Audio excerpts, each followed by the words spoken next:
Olá, bom dia. Hoje nós vamos falar na página 26 sobre a monarquia francesa, né? Na última aula a gente falou sobre os teóricos do absolutismo e hoje a gente vai falar sobre essa monarquia, né, na França. Como que ela aconteceu? Será que ela foi igual? Não, não foi. Aconteceu de maneira diferente a monarquia na França, porque lá o poder ele era centralizado nas mãos do rei, não é isso? E depois do reinado de Carlos Magno, que durou do ano de 774 a 814, a dinastia capetinga ela foi iniciada por Hugo Capeto, que foi no ano de 987, e ela entrou em conflito com a nobreza e os senhores feudais, né? Por quê? Os senhores feudais, eles possuíam muitas terras, e eles queriam poder para si, eles queriam ter o poder, continuar, né, no poder. E a nobreza, então, vendo isso, não gostou muito. Então, eles começaram a entrar em conflito. E no início do século XII, os domínios reais, né, limitavam-se aos arredores de Paris. Posteriormente, os reis esforçaram para ampliar essa área. Foi onde aconteceu essa guerrinha aí entre os senhores feudais e os reis, né? Os detentores do poder maior. No reinado de Filipe Augusto, a França teve sucesso nesse objetivo. Eles conseguiram, né? Como o monarca inglês Ricardo Coração de Leão, Filipe ele participou da Cruzada dos Reis, a fim de favorecer a centralização do poder real. O que Filipe fez, né? Filipe Augusto, ele nomeou juristas para elaborar leis e estabeleceu a cobrança de impostos. Além de criar também um exército mercenário. A gente já ouviu falar, né, nesses exércitos, esses mercenários, as pessoas que trabalhavam em prol do rei. O rei ordenava e eles saíam nas terras cobrando esses impostos, muitas das vezes impostos abusivos, né? Mas o senhor feudal era obrigado a pagar, né? E então esse exército ele trabalhava para o seu rei para poder ajudar nessas conquistas aí. Muitas das ações de Filipe visavam o favorecimento dos servos e da burguesia e, consequentemente, ao enfraquecimento dos senhores feudais, como eu estou falando. Eles iam em cima dos senhores feudais, né, em busca de dinheiro, em busca de pagamentos, né, sobre suas terras, e favoreciam aí a burguesia e os servos, né?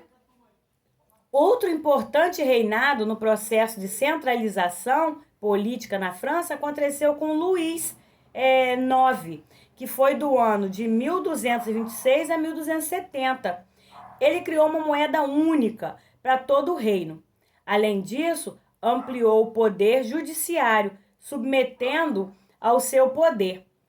Ele contribuiu para que muitos servos conseguissem se libertar dos laços feudais e participou de duas cruzadas. Com essa moeda única, os servos eles também tinham direitos iguais aos senhores feudais, né? A moeda ela tinha o mesmo peso para todo mundo e isso colaborou muito. Por suas ações piedosas e sua forte ligação com a igreja, ele foi canonizado, ou seja, tornou-se um santo.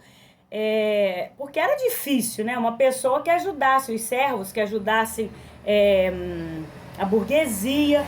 Geralmente eles só queriam para si, eles só queriam mais dinheiro, eles queriam se manter no poder, e ele não, ele ajudou. Durante o reinado de Filipe o Belo, foi dado mais de um passo para o fortalecimento da centralização do poder na França.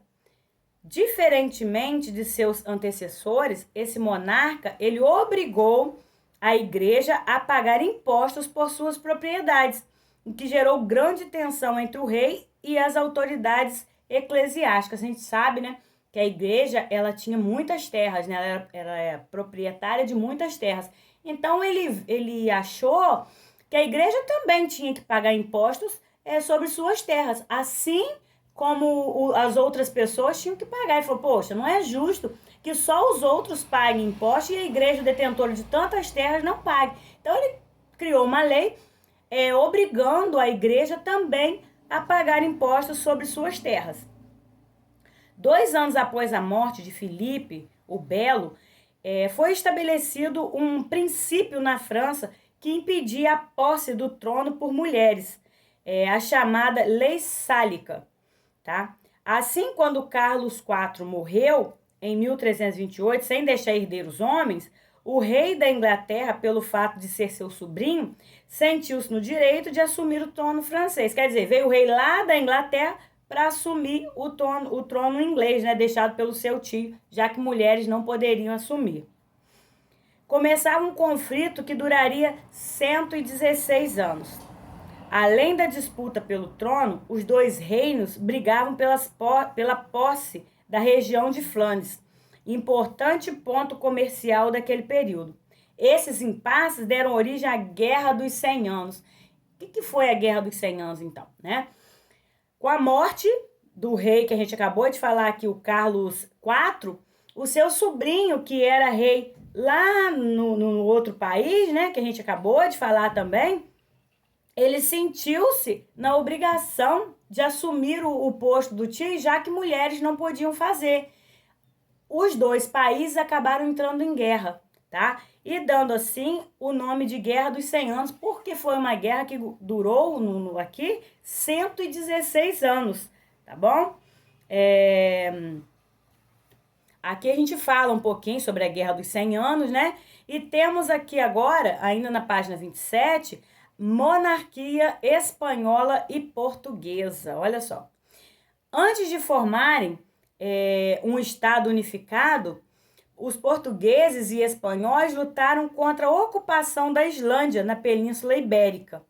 Essas lutas duraram do século VIII ao século XV e ficaram conhecidas como Guerras da Conquista. A gente acabou de falar sobre a monarquia na França, que deu origem à Guerra dos 100 Anos. Agora a gente está falando sobre a monarquia espanhola e portuguesa, que teve as guerras da Reconquista. Olha só, então foi um período de guerras pelo poder, guerras entre tronos, né? Entre tronos que um queria ser mais do que o outro, queria ter mais terra do que o outro, e assim, essa geração de guerras aí que a gente vem falando, né?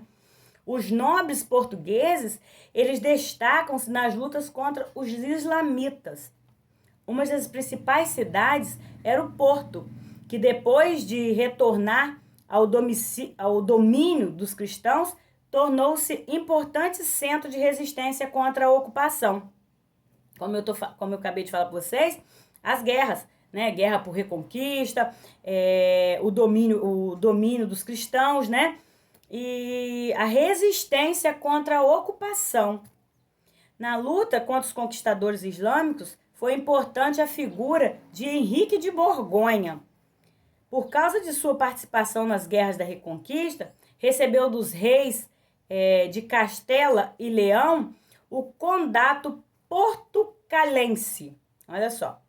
Como conde, Henrique procurou deixar o condado e com maior autonomia em relação aos reinos de Castela e Leão. Para tanto, contava com o apoio de vários grupos sociais não nobres, como mercadores, artesãos e pescadores. Ele resolveu não ter o domínio de nobres, e sim de pessoas, né, da baixa ali, do baixo escalão, que ajudava ele, não os nobres, os que trabalhavam mais e detinham também algum tipo de conhecimento. Aí, após a sua morte, seu filho Afonso Henrique, né, lutou contra os nobres de Castela e Leão e declarou em